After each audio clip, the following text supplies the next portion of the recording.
دل میرا، تحریر فرحت اشتیاق، قسط نمبر 52۔ آپ یہیں رکیں بوا جی، میں کسی گاڑی کا بندوبست کرتی ہوں دریا باغ تک جانے کے لیے۔ رینٹا کار والوں کے کاؤنٹرز نظر آ رہے ہیں۔ بوا جی اور فرحانہ اسلام آباد ایئرپورٹ سے باہر نکلی تھی۔ ٹرالی میں سفری بینک لا دے۔ فرحانہ ایک جگہ رک کے بوا جی سے بولی، ٹھیک ہے بیٹا، آپ کو راستہ تو پتہ ہے نا جہاں ہمیں جانا ہے وہاں کا؟ فرحانہ نے پھر سے تسلی کی، بہت اچھی طرح پتہ ہے بیٹا، وہاں کا ایک ایک راستہ، ایک ایک جگہ حافظے میں محفوظ ہے، کچھ بھی ذہن سے نکلتا ہی نہیں۔ بوا جی دکھ سے بھرے انداز میں گہری سانس بھر کے بولی تھی۔ فرحانہ نے قدرے چونک کر دیکھا، پھر وہ پریشانی بھرے انداز میں کاؤنٹر کی طرف مڑی۔ وہ کمرے کی کھلی کھڑکی کے سامنے کھڑی دریا باغ کے پہاڑ اور خوبصورت جنگلات کو خالی نظروں سے دیکھ رہی تھی۔ اس نے فریش ہو کے لباس تبدیل کر لیا تھا، گیلے بال اس کی پشت پر بکھرے تھے۔ فریش ہونے کے بعد بھی وہ نڈھال، غمزدہ اور بیمار سی نظر آ رہی تھی۔ وہ اپنے خوف سے، اپنے اندر ابھرتے سوالوں اور اپنے کانوں میں گونجتی آوازوں سے خوفزدہ اور پریشان تھی۔ اس کے کمرے کا دروازہ بغیر دستک دیے کھولا گیا تھا۔ یہاں صرف تھے ہی وہ دونوں، اس لیے گردن گھمائے بغیر بھی وہ جانتی تھی کہ یہ امان تھا۔ اس کے ہاتھوں میں ناشتے کی ٹرے تھی جس میں آملیٹ، بریڈ، مکھن، جیم اور چائے سب موجود تھا۔ تمام تر غصے، ناراضگی اور خفگی کے باوجود وہ اس کا خیال رکھنے سے خود کو روک نہیں پا رہا تھا۔ وہ اس کے لیے ناشتہ بنا کے لایا تھا۔ چونکہ سردیوں کا موسم تھا اس لیے کمرے کی کھلی کھڑکی سے ٹھنڈی ہوا اندر آ رہی تھی۔ آپ کی اطلاع کے لیے یہ گرمیوں کا موسم نہیں ہے، سردیاں ہیں۔ اتنی ٹھنڈ میں نہا کے کھڑکی میں کھڑی ہو گئی ہو، بیمار پڑنا ہے کیا؟ اسی کھڑکی میں اس طرح بغیر کسی گرم شال، سویٹر کے کھڑا دیکھ کے اس نے سپاٹ لہجے میں سے ٹوکا۔ نورالعین نے گردن گھما کے اسے دیکھا۔ وہ ناشتے کی سجائی ٹرے بیڈ کے ساتھ موجود سائڈ ٹیبل پر رکھ رہا تھا۔ اس نے امان کی بات کا کوئی جواب دینا ضروری نہیں سمجھا۔ تمہارے لیے ناشتہ بنا کے لایا ہوں۔ وہ ٹرے سائڈ ٹیبل پر رکھ کر واپس سیدھا ہوا تو دیکھا وہ دونوں ہاتھ سینے پر باندھ کے چہرے پر سختی لیے سے دیکھ رہی تھی۔ ویسے تو مجھ جیسے معمولی اور ادنا شخص کے ہاتھوں کا بنا ناشتہ قبول کرنا تمہاری جیسی اعلیٰ خاندانی اور اچھا خون رکھنے والی شہزادی کے لیے مشکل ہوگا۔ بولتے ہوئے لہجہ قدرے تلخ سا ہو گیا تھا، لیکن پھر بھی اگر مناسب سمجھو اور مجھے اس لائق سمجھو تو ناشتہ کر لینا مہربانی ہوگی۔ اپنی بات مکمل کرتا وہ دروازے سے نکل گیا تھا۔ نورالعین اسی طرح خاموش اور سپاٹ چہرہ لیے کھڑی رہ گئی تھی۔ فرحانہ گاڑی چلا رہی تھی۔ یہ لوگ اسلام آباد سے مری کی جانب رواں دواں تھے۔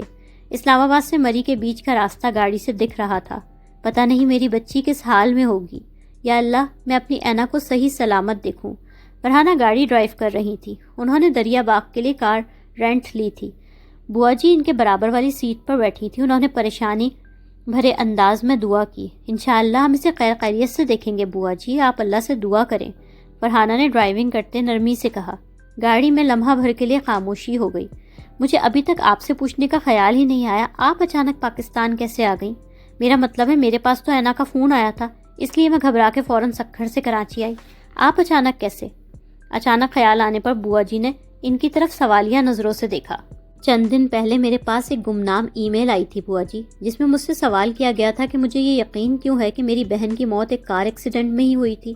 اس سوال کے ساتھ اس ای میل میں میر فاروق کی دوسری شادی کی تصاویر، نکاح نامے کی فوٹو کاپی بھی تھی، اور یہ بھی لکھا تھا کہ دوسری بیوی بات کھلنے کے ڈر سے قتل کروائی جا چکی ہے۔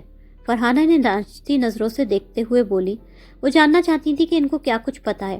کیا دوسری شادی، قتل؟ بوا جی کے منہ سے حیرت سے نکلا۔ آپ میرے سامنے حیران ہونے کی مصنوعی کوشش نہ کریں بوا جی، یہ بات آپ کو واقعی نہیں پتا کیا؟ فرحانہ کا لہجہ جتاتا ہوا تھا۔ خدا گواہ ہے میں یہ بات نہیں جانتی۔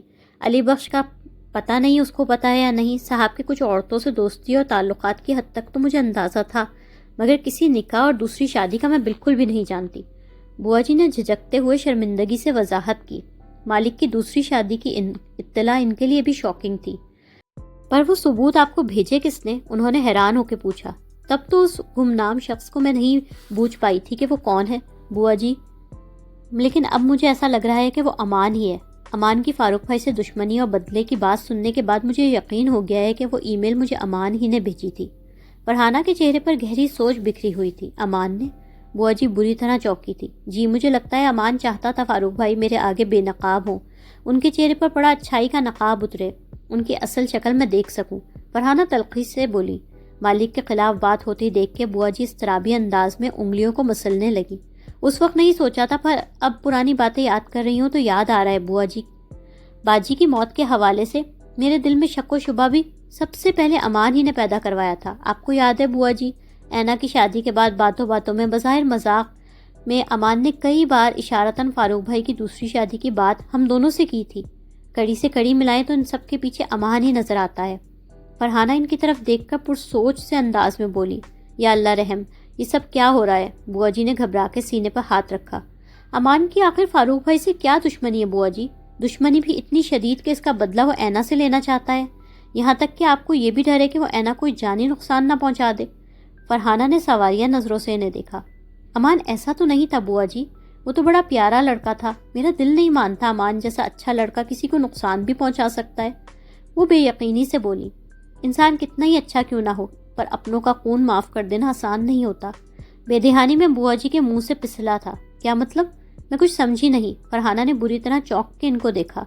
بوا جی بری طرح گھبرا گئی تھی۔ نورالعین باہر پیسج میں ریلنگ پر ہاتھ جما کے کھڑی تھی۔ کاٹیج کے لکڑی کے بار والے دروازے کے باہر کوئی بزرگ آ کے رکے۔ انہوں نے آنکھوں پر نظر کا چشمہ اور سر پر علاقائی ٹوپی پہنی ہوئی تھی۔ انہوں نے باہر ہی سے نورالعین کو دیکھ لیا تھا۔ نورالعین نے حیران نظروں سے انہیں دیکھا۔ پتر میں اندر آ جاؤں؟ بزرگ نے باہر ہی سے بلند آواز میں پوچھا۔ کس سے ملنا ہے آپ کو؟ پتر میں عبدالرحمان بابا ہوں، مانی نے مجھے بلایا تھا۔ وہ بزرگ پوٹوہاری لہجے میں اردو بول رہے تھے۔ مانی؟ نورالعین نے حیرانگی سے دہرایا۔ مانی میرا مطلب ہے امان، امان اللہ نے۔ انہوں نے فوراً نام مکمل کیا۔ امان کا نام سننے کے بعد وہ سیڑھیاں اتری تھی اور چلتی ہوئی گارڈن میں باڑ تک آئی۔ وہ دروازہ کھول کے اندر آئے تھے۔ نورالعین انہیں اجنبی نظروں سے دیکھ رہی تھی۔ مانی کی وڈی ہے نا آپ؟ انہوں نے شفقت اور فطر محبت سے بے اختیار اس کے سر پر ہاتھ پھیرا۔ لیکن آپ کون ہیں؟ اس نے حیران ہو کے پوچھا۔ آپ آگے عبدالرحمان بابا؟ پیچھے سے امان کی آواز آئی۔ ان دونوں نے گردن گھما کے دیکھا۔ ہاں پتر میں آ گیا، تو نے بلایا تھا، کیسے نہ آتا؟ عبدالرحمان بابا اس کی طرف پیار سے دیکھ کے بولے۔ آئیں چلیں باہر چل کے بات کرتے ہیں۔ وہ چلتا ہوا ان دونوں کے پاس آ گیا۔ نورالعین کو مکمل طور پر نظر انداز کرتے وہ انہیں لے کے کاٹیج کے باہر چلا گیا۔ عبدالرحمان بابا نے حیرانگی سے ان دونوں کو دیکھا۔ انہیں حیرانی ہوئی کہ امان نے اپنی بیوی کا ان سے باقاعدہ تعارف کیوں نہیں کروایا۔ نورالعین کی بھی آنکھوں میں حیرانی اور سوال بھرے تھے۔ پہاڑی علاقے کا رہنے والا یہ بزرگ مرد کون تھا وہ بالکل بھی نہیں پہچان پائی تھی۔ آپ کیا کہنا چاہتی ہیں بوا جی؟ فرحانہ نے ایک سنجیدہ نگاہ بوا جی پر ڈالی۔ حیرانی بھری آواز تھی۔ کچھ نہیں فرحانہ بی بی، کچھ بھی تو نہیں، ایسے ہی بے خیالی میں میرے منہ سے نکل گیا۔ بوا جی گڑبڑائی تھی۔ بے خیالی میں منہ سے صحیح بات نکل گئی، یہ کہیں نا بوا جی، ورنہ تو آپ اب بھی مجھ سے بہت کچھ چھپا رہی ہیں۔ فرحانہ کا جتاتا ہوا لہجہ تھا۔ ایسی بات نہیں ہے فرحانہ بی بی۔ بوا جی نے نظریں کترائیں۔ بات تو ایسی ہی ہے بوا جی، اگر آپ سچ بول رہی ہوتی تو میری آنکھوں میں آنکھیں ڈال کے بات کرتی، مجھ سے یوں نظریں نہ کتراتی۔ فرحانہ کا ناراضگی لیا انداز تھا۔ اب مجھ سے کچھ نہ چھپائیں بوا جی، خدا کے لیے اب تو مجھے ہر بات سچ سچ بتائیں۔ جذباتی انداز میں بولتے انہوں نے اسٹیئرنگ سے ایک ہاتھ ہٹا کے بوا جی کے ہاتھ پر رکھا۔ مجھے مجبور نہ کریں فرحانہ بی بی، میں نے برسوں میر خاندان کا نمک کھایا ہے، جس کا نمک کھایا ہے اس کی نمک حرامی نہیں کر سکتی۔ میری وفاداری نمک حلالی کا تقاضا ہے کہ میں اپنی زبان بند رکھوں۔ بوا جی نظریں جھکا کے بولی، جیسے مرتی مر جائیں گی مگر مالک کے خلاف زبان نہیں کھولیں گی۔ وہ میر فاروق کو گناہگار سمجھنے کے باوجود ان کے ساتھ غداری نہیں کرنا چاہتی تھی، چاہے آپ کی وفاداری اور نمک حلالی نبھانے میں اینا کی جان چلی جائے۔ پر خدا نہ کرے فرحانہ بی بی، اللہ میری بچی کو میری عمر بھی لگا دے، آپ ایسی ڈرانے والی باتیں نہ کریں۔ نورالعین کے ذکر پر بوا جی کی جذباتی ہو کر جواب دیا۔ نورالعین کو کوئی تکلیف پہنچے اس کا وہ تصور بھی نہیں کر سکتی تھی۔ شکریہ عبدالرحمان بابا، آپ میرے بلانے سے یہاں آ گئے۔ وہ اور عبدالرحمان بابا کاٹیج کے باہر ایک بڑے سے پتھر پر بیٹھے تھے۔ ان دونوں کی پشت پر گھنا جنگل نظر آ رہا تھا اور سامنے سڑک کے اس پار کاٹیج بالکل واضح نظر آ رہا تھا۔ ارد گرد پہاڑوں اور قدرتی مناظر کی خوبصورتی نظر آ رہی تھی۔ سالوں سے فضل اللہ کے پاس گاؤں میں ہی رہ رہا ہوں پتر، تجھے ولایت بھیجنے کے بعد میرا دریا باغ میں دل ہی نہیں لگا۔ وہ اس کی طرف پیار بھری نظروں سے دیکھ رہے تھے۔ تبھی تو آپ کو دوبارہ ڈھونڈنے میں مجھے اتنی مشکل ہوئی تھی۔ 10 سال پہلے پاکستان آیا تو دریا باغ میں میں نے آپ کو پاگلوں کی طرح ڈھونڈا تھا، آپ کا پتہ ہی نہیں چل رہا تھا، مگر پھر بھی تو نے مجھے ڈھونڈ ہی لیا۔ اب تو 7-8 سالوں سے مجھ بوڑھے کا سارا خرچہ بھی تو ہی اٹھا رہا ہے۔ تیری وجہ سے اب مجھے محنت مزدوری بھی کرنے کی ضرورت نہیں ہے۔ سالوں سے ہر مہینے ولایت سے تو مجھے پابندی سے پیسے بھیجتا رہا ہے۔ تیری مہربانی ہے پتر۔ عبدالرحمن بابا بزرگانہ شفقت سے مسکرا کے بولے، یہ نہ مہربانی ہے نہ احسان عبدالرحمن بابا، یہ میرا فرض ہے۔ آپ نے جو میرے ساتھ بھلائیاں کی، آپ کے ان احسان کا بدلہ تو میں مر کر بھی نہیں چکا سکتا۔ اس کی آنکھوں میں شکر تھا۔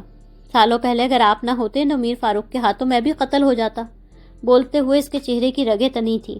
یاد ہے مما پاپا آشو کے قتل کے بعد مجھے اس درندے سے آپ نے بچایا تھا۔ اگر تب آپ مجھے فضل الہی چاچا کے پاس نہ چھپاتے تو میر فاروق نے تو مجھے بھی اسی طرح مار ڈالنا تھا جیسے اس نے مما پاپا آشو کو مارا تھا۔ یہ آپ کی وجہ سے عبدالرحمن بابا جو آج میں زندہ سلامت ہوں، ورنہ تو کب کا مر کھپ چکا ہوتا۔ اس نے احسان مندی بھرے انداز میں ان کے ہاتھوں کو تھاما تھا۔ کوئی احسان نہیں کیا میں نے تجھ پر، رب سونے نے تیری حیاتی لکھی تھی پتر۔ عبدالرحمن بابا شفقت سے بولے، تو پرانی سب باتوں کو اپنے دل سے نکال دے پتر۔ تجھ سے جب ملتا ہوں، بات کرتا ہوں، مجھے لگتا ہے تو صاحب بیگم صاحبہ کا غم آج بھی اپنے دل کو لگائے بیٹھا ہے۔ سارے دکھ درد بھلا دے پتر۔ تیری وڈی سے ملا ہوں، مجھے وہ کاکی بڑی سونی لگی ہے، پیار کرنے والی کڑی لگتی ہے۔ پرانے دکھوں کو بھلا کے زندگی پھر سے شروع کر مانی۔ انہوں نے اس کے کندھے پر سمجھانے والے انداز میں ہاتھ رکھا۔ کچھ زخم ناسور بن جاتے ہیں عبدالرحمن بابا، نہ وہ بھلائے جا سکتے ہیں نہ مٹائے جا سکتے ہیں۔ وہ جواباً جذباتی انداز میں بولا۔ اس کا لب و لہجہ دکھ سے بھرا ہوا تھا۔ میرے زخم آج بھی بالکل تازہ ہیں عبدالرحمن بابا۔ یہ زخم اس وقت تک نہیں بھریں گے جب تک انہیں دینے والا اپنے انجام کو نہیں پہنچ جاتا۔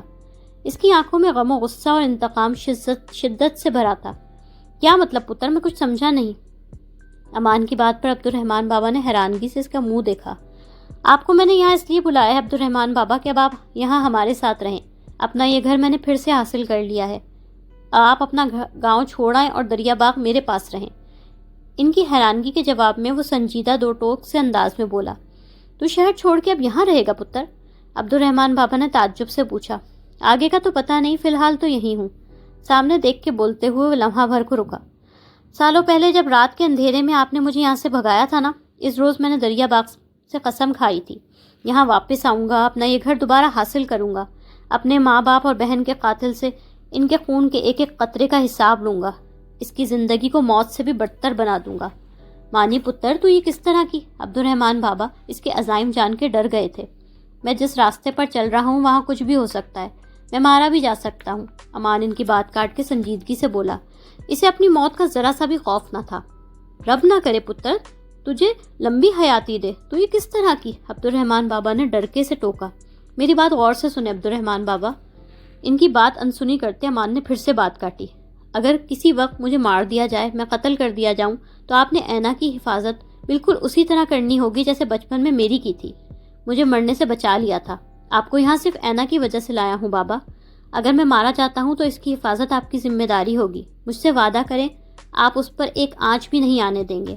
وہ سب کچھ طے کر چکا تھا اور اب کسی کی کوئی نصیحت، کوئی مشورہ سننے کے لیے تیار نہیں تھا۔ پتر تیری باتیں مجھے ڈرا رہی ہیں، تجھے کس سے جان کا خطرہ ہے؟ تیرا دشمن کون ہے؟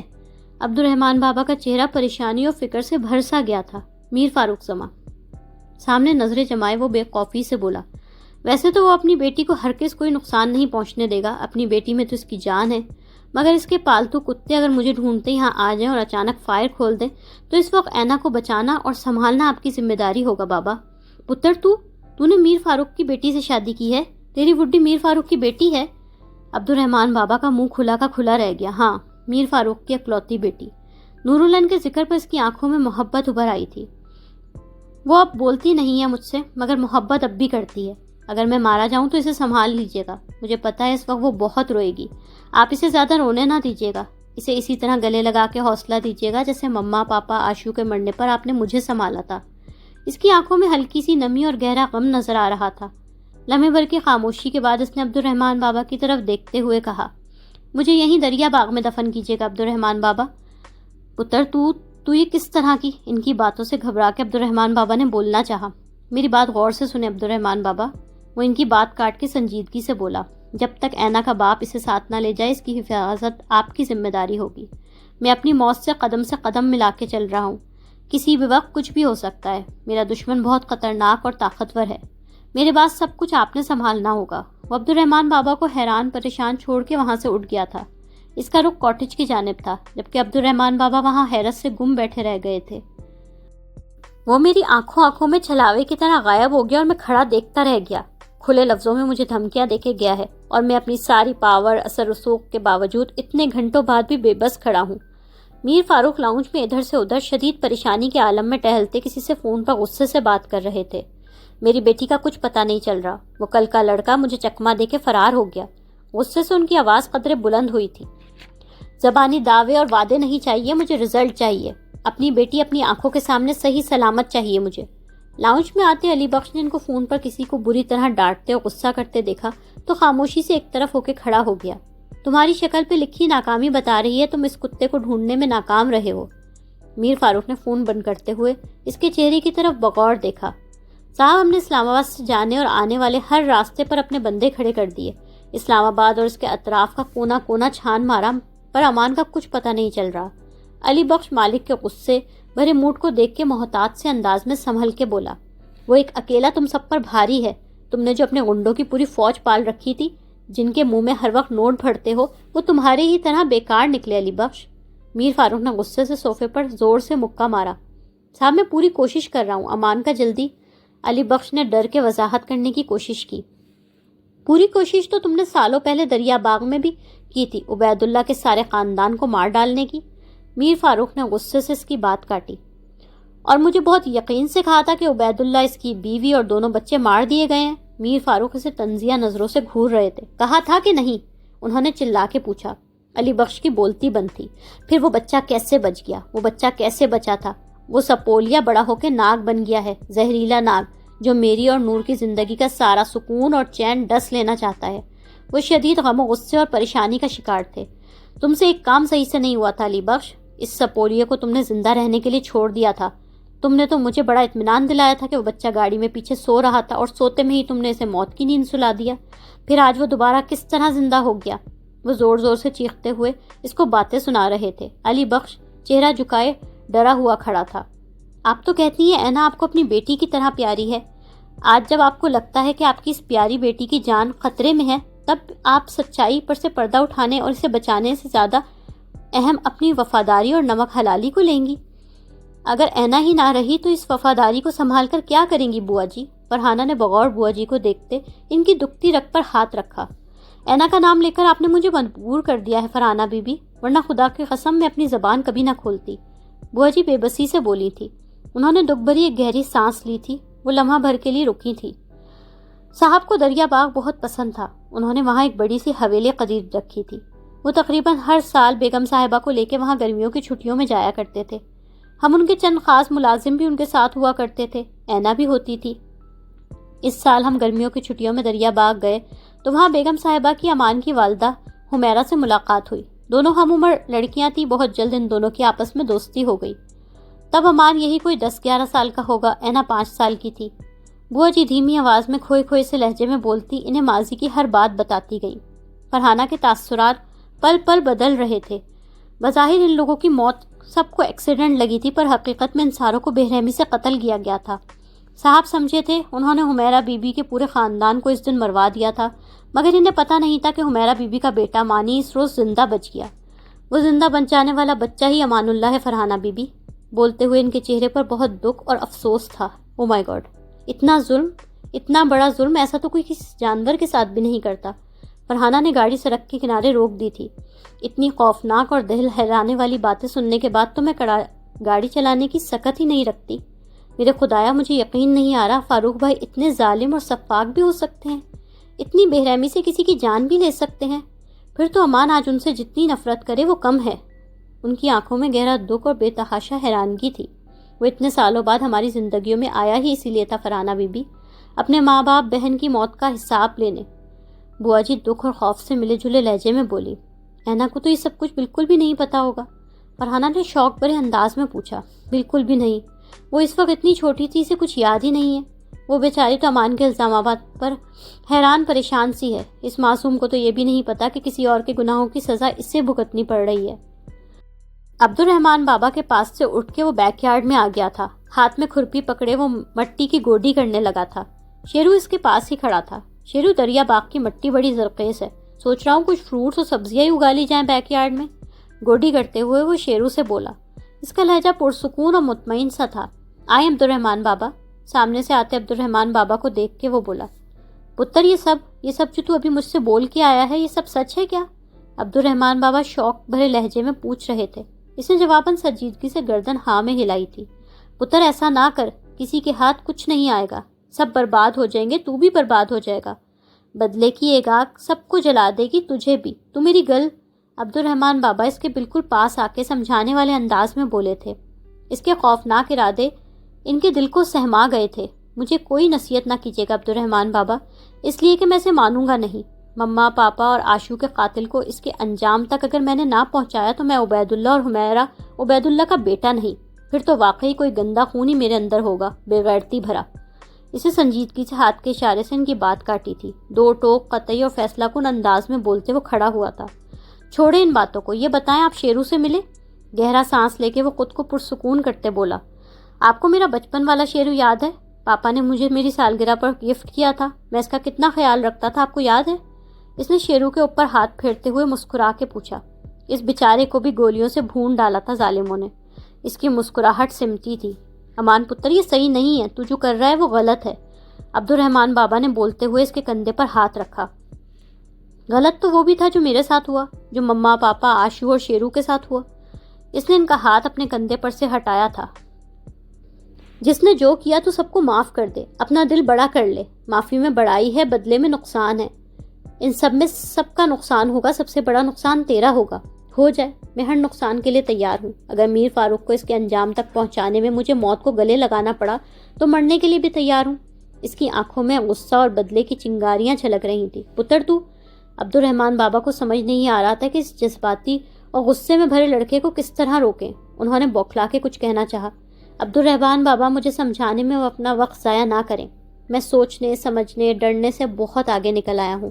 یہ وقت تو اب انجام کا ہے، جنگ چھڑ چکی ہے، اب یا تو ہار ہوگی یا جیت، یا میں مروں گا یا میرا دشمن۔ اس کا انداز بے خوف، دلیرانہ اور اپنے دشمن میر فاروق کے لیے نفرت سے بھرا ہوا تھا۔ میں ذرا کام سے جا رہا ہوں، میرے پیچھے میں پلیز اینا کا خیال رکھیے گا۔ جذباتی انداز میں بات پوری کر کے عبد الرحمن بابا کو کچھ کہنے کا موقع دیے بغیر وہ وہاں سے چلا گیا تھا۔ عبد الرحمن بابا کی بوڑھی آنکھیں خوف اور پریشانی سے بھری ہوئی تھی۔ وہ اپنی زندگی کے تجربات کے بل پر یہ بات اچھی طرح جانتے تھے کہ امان جو کچھ کر رہا ہے اس میں کتنا خطرہ اور نقصان تھا، خود امان کے لیے بھی۔ اتنی خوفناک، دل دہلانے والی باتیں سننے کے بعد مجھ سے گاڑی نہیں چلائی جا رہی، ابھی تک شوق میں ہوں۔ یقین نہیں آ رہا فاروق بھائی قاتل بھی ہو سکتے ہیں، وہ اتنے سارے انسانوں کی جان بھی لے سکتے ہیں۔ میرا دل خوف کے مارے کانپ رہا ہے، فرحانہ خوف سے کپ کپاتی آواز میں بولی۔ وہ دونوں مری سے آگے اب سیاحتی مقام پر کچھ دیر کے لیے رک گئی تھی۔ سامنے جھیل تھی، ارد گرد پہاڑ سبزہ تھا، اطراف میں کچھ سیاح گھومتے پھرتے تصویریں کھینچتے نظر آ رہے تھے۔ وہ دونوں گھاس پر ساتھ بیٹھی تھیں، کوئی دور سڑک پر فرحانہ کی گاڑی بھی کھڑی نظر آ رہی تھی۔ آپ اپنے لیے چائے منگوا لیں، چائے پی لیں، آپ کی طبیعت سنبھل جائے گی۔ دریا باغ ابھی بھی یہاں سے کافی دور ہے، گاڑی میں 3-3.5 گھنٹے مزید لگیں گے۔ بوا جی فرحانہ کے جذباتی دباؤ میں آ کے سب کچھ بتا تو گئی تھی، مگر اب اس بارے میں مزید کوئی اور بات نہیں کرنا چاہتی تھی، اس لیے موضوع بدلتے ہوئے بولی۔ فرحانہ نے ان کو بغور دیکھا۔ بیٹا 2 چائے دینا، ساتھ کوئی اگر بسکٹ وغیرہ ہو تو وہ بھی دے دینا۔ انہوں نے وہیں بیٹھے بیٹھے قریب بنے چائے کے ڈھابے پر کھڑے چائے والے سے قدرے اونچی آواز میں کہا۔ لایا اماں جی؟ ڈھابے والا بڑے سے دیگچی میں پکتی چائے میں چمچہ گھماتے ہوئے وہیں کھڑا کھڑا اونچی آواز میں بولا تھا۔ اس کے پاس اس کا چھوٹا نوعمر لڑکا بھی کھڑا تھا۔ موسم سرد ہے، گاڑی میں پتہ نہیں چل رہا تھا، اب باہر نکلے ہیں تو اندازہ ہو رہا ہے، اچھی خاصی سردی ہے یہاں پر۔ کراچی میں تو موسم، فرحانہ کی نظریں خود پر محسوس کر کے وہ قصداً ان کی طرف دیکھنے سے گریز کر رہی تھی۔ جب نیلوفر باجی کی حمیرہ اور ان کی فیملی سے اتنی دوستی تھی تو وہ ان لوگوں کی موت کا سن کر بہت اپسیٹ ہوئی ہوں گی نا بوا جی؟ ہاں بہت زیادہ۔ بوا جی اس براہ راست سوال کے لیے تیار نہیں تھی، وہ تھوک نگلتے ہوئے بولی۔ باجی کو یہ کیسے پتہ چلا کہ ان لوگوں کو فاروق بھائی نے مروایا ہے؟ بوا جی اب تو چپ نہ رہیں، خدا کے لیے اب تو مجھے بتائیں ان سب واقعات کا نیلوفر کی موت سے کیا تعلق تھا؟ فرحانہ ان سے التجائی انداز میں بولی۔ اپنی دوست کے قتل کا سن کر وہ فاروق بھائی سے لڑی تھی، ان دونوں میاں بیوی کے درمیان جھگڑا ہوا تھا، کیا ہوا تھا مجھے بتائیں، میری بہن کے ساتھ اصل میں کیا ہوا تھا؟ بوا جی عجیب کشمکش اور پریشانی میں گھری تھی، بولیں تو مشکل، نہ بولیں تو مشکل، ان کے ہونٹ ایک دوسرے سے سختی سے جڑے ہوئے تھے۔ آج آپ کی یہ خاموشی مالک سے وفاداری نہیں بلکہ بے قصور اور مظلوم پر سب سے بڑا ظلم ہے بوا جی۔ خدا کے لیے مجھے بتائیں میری بہن کے ساتھ کیا ہوا تھا؟ آپ کو میری مری بہن کی قسم، آپ کو اس کی آخری نشانی اینا کی قسم ہے۔ فرحانہ نے فرسٹریٹڈ سی ہو کر ان کو جھنجھوڑا تھا۔ وہ خوفزدہ، بے بس اور پریشان سی ہو کر فرحانہ کو دیکھ رہی تھی۔ میر فاروق نیلوفر کو کھینچتے ہوئے اپنے کمرے میں لے آئے تھے۔ اندر لانے کے بعد انہوں نے کمرے کا دروازہ بہت زور سے اور غصے سے بند کیا تھا۔ نیلوفر، میر فاروق اور نور العین کے بیڈ رومز کا درمیانی دروازہ اس وقت بند تھا۔ کیا کر رہی تھی اسٹڈی کے باہر؟ چھپ کے میری باتیں سن رہی تھی؟ کمرے میں لاتے ہی میر فاروق نے نیلوفر کا ہاتھ غصے سے چھوڑا تھا۔ ان کے زور سے ہاتھ چھوڑنے کی وجہ سے نیلوفر لڑکھڑائی تھی۔ انہوں نے خود کو بمشکل گرنے سے بچایا تھا۔ کیا سنا ہے تم نے؟ بولو، کیا سنا ہے؟ میر فاروق نے غصے سے بالکل نزدیک آ کے خونی نظروں سے ان کو گھورا تھا۔ وہی جو گھناؤنا جرم آپ نے کیا ہے۔ جواب میں نیلوفر بھی غصے سے بولی تھی۔ حمیرہ اور اس کی فیملی کو قتل کر دیا، ان سب کی جان لے لی۔ وہ آنکھوں میں آنکھیں ڈالے سوال کر رہی تھی۔ بکواس بند کرو۔ میر فاروق زور سے دہاڑے تھے۔ انہوں نے زوردار تھپڑ نیلوفر کے منہ پر مارا تھا۔ مجھ پر ہاتھ اٹھا کے چلا کے سمجھ رہے ہو میری آواز دبا لیں گے آپ؟ تو یہ آپ کی بھول ہے میر فاروق زماں۔ گال پر ہاتھ رکھے نیلوفر مزید اونچی آواز میں بولی تھی۔ حمیرہ پہ بری نظر رکھی، اسے شادی پہ مجبور کیا، جب وہ نہیں مانی تو اس کا ریپ کرنے کی کوشش کی، اس میں بھی ناکامی ہوئی تو اس کو اس کے شوہر اور بچوں سمیت مار ڈالا۔ وہ میر فاروق سے اس لمحہ شدید نفرت محسوس کر رہی تھی۔ وہ کسی شیرنی کی طرح دہاڑ رہی تھی۔ کیوں مارا ان لوگوں کو؟ کیوں جان لی ان سب کی؟ کیوں یہ ظلم کیا؟ نیلوفر نے دیوانہ وار آگے بڑھ کے غصے سے میر فاروق کا گریبان پکڑا تھا۔ اپنی حد میں رہو۔ میر فاروق نے زور سے دھکا دے کے انہیں دور ہٹایا۔ خبردار جو مجھ سے اونچی آواز میں بات کی، بالکل آواز بند۔ انہوں نے سرخ آنکھیں نکال کے انگلی سے چپ رہنے کا اشارہ کیا۔ نہیں، میں زبان بند نہیں کروں گی۔ حمیرہ اور اس کی فیملی کو مروا کے سمجھ رہے ہو اپنے جرم کو چھپا لیں گے آپ؟ سزا سے بچ جائیں گے؟ نیلوفر نفی میں سر ہلا کے اونچی آواز میں چیخی تھی۔ میں آپ کو آپ کے اس سنگین جرم کی سزا سے بچنے نہیں دوں گی میر فاروق زماں۔ میرے ساتھ بکواس کرتی ہو؟ تمہاری اوقات کیا ہے؟ مجھے دھمکی دے رہی ہو؟ تمہاری جان لے لوں گا میں۔ میر فاروق کا پھر ہاتھ اٹھا تھا۔ انہوں نے پوری قوت سے نیلوفر کے منہ پر تھپڑ مارا تھا۔ اس بار ان کا زوردار تھپڑ کھا کے نیلوفر خود کو سنبھال نہیں پائی تھی۔ وہ فرش پہ گری تھی۔ میر فاروق غصے میں آپے سے باہر ہوئے انہیں بری طرح مارنے لگے تھے۔ بوا جی خوفزدہ اور پریشان دونوں کمروں کے درمیان موجود بند دروازے سے کان لگائے کھڑی تھی۔ برابر والے کمرے سے مار پیٹ، چیخے چلانے کی آوازوں پر وہ پہلے ہی سوتے سے اٹھ چکی تھی۔ چھوڑو مجھے، خبردار جو تم نے مجھ پر ہاتھ اٹھایا۔ نیلوفر روتے ہوئے زور زور سے چلا رہی تھی۔ صرف ہاتھ نہیں اٹھا رہا، تمہاری جان لے لوں گا۔ میر فاروق جیسے کسی بیلٹ سے انہیں مار رہے تھے۔ نیلوفر کسی چیز سے زور سے ٹکرائی تھی۔ ان کی بہت خوفناک تکلیف سے بھری چیخ نکلی تھی۔ وہ شدید تکلیف کی وجہ سے رو پڑی تھی۔ بوا جی کیا ہوا ہے؟ نور العین جو بیڈ پر گہری نیند سو رہی تھی، آوازوں سے سوتے سے اس کی آنکھ کھلی۔ اسے سہم کے بوا جی کو پکارا۔ کچھ نہیں ہوا ہے نا؟ بوا جی فوراً گھبرا کے اس کے پاس آئیں۔ ماما کیوں رو رہی ہیں؟ ماما کو کون مار رہا ہے؟ بابا جان کہاں ہیں؟ نور العین نے روتے ہوئے سہمے سے انداز میں پوچھا۔ کوئی نہیں ہے نا، کہیں سے شاید ٹی وی کی آواز آ رہی ہے۔ ماما بابا تو اپنے کمرے میں سو رہے ہیں، تم بھی سو جاؤ۔ بوا جی خود بھی برابر والے کمرے سے آتی مار پیٹ کی آوازوں سے خوفزدہ تھی۔ انہوں نے بھیج کے بے اختیار نور العین کو اپنے سینے سے لگا لیا۔ نہیں، یہ ماما کی آواز ہے۔ ماما کو کون مار رہا ہے؟ مجھے ماما کے پاس جانا ہے، ماما کے پاس جانا ہے۔ ان کے سینے پر سر رکھے نور العین روتے ہوئے بولی۔ برابر والے کمرے سے نیلوفر کے درد، تکلیف سے کراہنے، رونے اور میر فاروق کے چلانے کی آوازیں مسلسل آئی جا رہی تھی۔ سب ٹھیک ہے میری جان، تم دوبارہ سونے کی کوشش کرو۔ بوا جی اس کا دھیان کمرے سے آتی آوازوں سے ہٹاتے ہوئے بولی۔ وہ اس پر کوئی دعا پڑھ کر دم کرنے لگی۔ مار پیٹ کے تم جب چپ نہیں کرا سکتے میر فاروق، اس غلط فہمی میں نہ رہنا کہ میں تم سے ڈر جاؤں گی۔ نیلوفر بے خوفی سے بولی۔ مجھ سے بکواس کر رہی ہو؟ مجھ سے؟